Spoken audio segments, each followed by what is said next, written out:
Customer groups.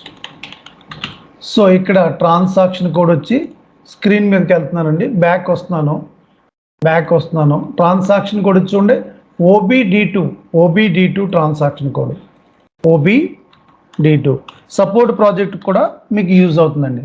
ఈసీసీకి S4 HANAకి ఈ point దగ్గర ఏ విధంగానే చేంజ్ రాలేదండి. ఇప్పుడు ఇక్కడ మళ్ళీ వెళ్తున్నాను సేమ్ స్క్రీన్కి. ఇక్కడ లోకల్ చేశానండి, ఫారెన్ చేస్తున్నాను. అగైన్ మళ్ళీ go to new entries, RFC Reddy labs ఇక్కడ Reddy labs customer groups local అనే ప్లేస్లో ఫారెన్ రాస్తున్నానండి. ఇక్కడ లోకల్ ఫారెన్ చేశాను. మీ కస్టమర్, మీ యొక్క ఎండ్ యూజర్స్ ఎన్ని కస్టమర్ గ్రూపులు ఉన్నాయో వాళ్ళు ఇస్తారండి. నేను 2 తీసుకున్నాను. మేబీ ఒకటే ఉంటే ఒకటే, 3 ఉంటే 3 అండి. Based on your business requirement. So ఇక్కడ చూడండి, జనరల్ డేటా ఉంది, సేవ్ చేస్తున్నాను. సేమ్ ట్రాన్స్పోర్ట్ రిక్వెస్ట్ నెంబర్లోనే సేవ్ చేయాలండి. either 1 group or 2 groups or 3 groups save చేస్తున్నాను. ఇక్కడ చూడండి, జనరల్ డేటా క్లిక్ చేసాక అడ్రస్ అంటే ఇక్కడ ఫీల్డ్ స్టేటస్ గ్రూప్స్ అండి. ఇవన్నీ ఒక కస్టమర్ మాస్టర్ గ్రూపు ఎన్ని కావాలని క్లయింట్ని అడిగినప్పుడు క్లయింట్ని అడుగుతారండి, ఏమైనా ఫీల్డ్స్ మీకు సెపరేట్గా స్పెషల్ కేసెస్లో ఫీల్డ్స్ కంపల్సరీ కావాలా when you create the customer master data. So back వస్తుందని చూడండి, అగైన్ బ్యాక్. ఇక్కడ general data, company code data, sales data. Click this one. Suppose payment transactions, payment terms, payment methods compulsory required అనుకోండి.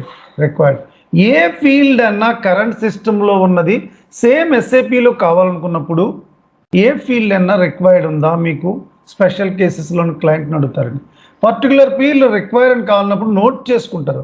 అది configuration చేస్తున్నప్పుడు ఇక్కడ required అని పెడతారండి. ఈ రిక్వైర్డ్ అని పెట్టినప్పుడు ఏ ఎస్ఏపి ప్రాజెక్ట్ అయినా సరే compulsory when you do the any customer master data field status group అనేది ఇక్కడ క్లయింట్ విల్ ప్రొవైడెడ్. లేకపోతే ప్రతిదీ చూడండి ఆప్షనల్ ఉంటుంది. ఎందుకు ఆప్షనల్, ఎందుకు రిక్వైర్డ్, ఎందుకు సప్రెస్?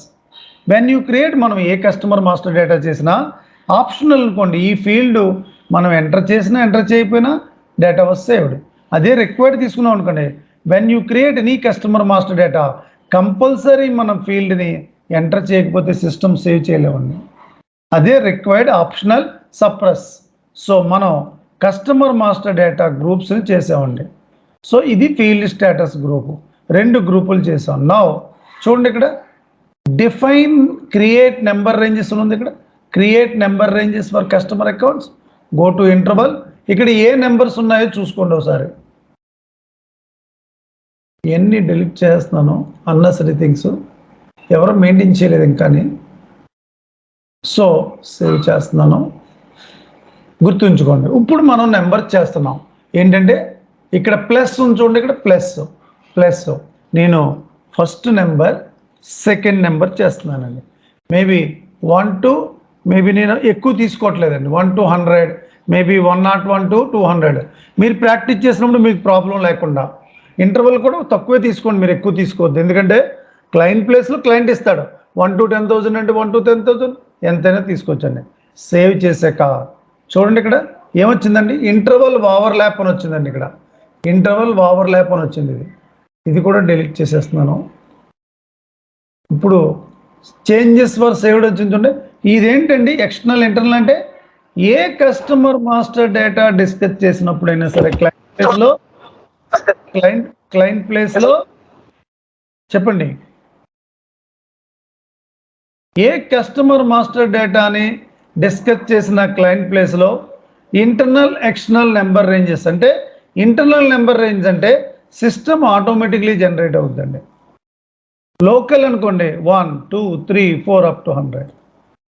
ఎక్స్టర్నల్ సెలెక్ట్ చేసుకున్నాం అనుకోండి, యూజరు ఈ ఇంటర్వల్లో ఏ నెంబర్ అని ఇచ్చి సేవ్ చేసుకోవచ్చండి. దాన్నే ఎక్స్టర్నల్. 99 ప్రాజెక్ట్స్ అన్నీ కూడా ఇంటర్నల్ నెంబర్ రేంజెస్ ఉంటాయండి. అందుకు మనం ఒక ఇంపార్టెంట్ పాయింట్ మీరు ఇక్కడ తెలుసుకోవాలి.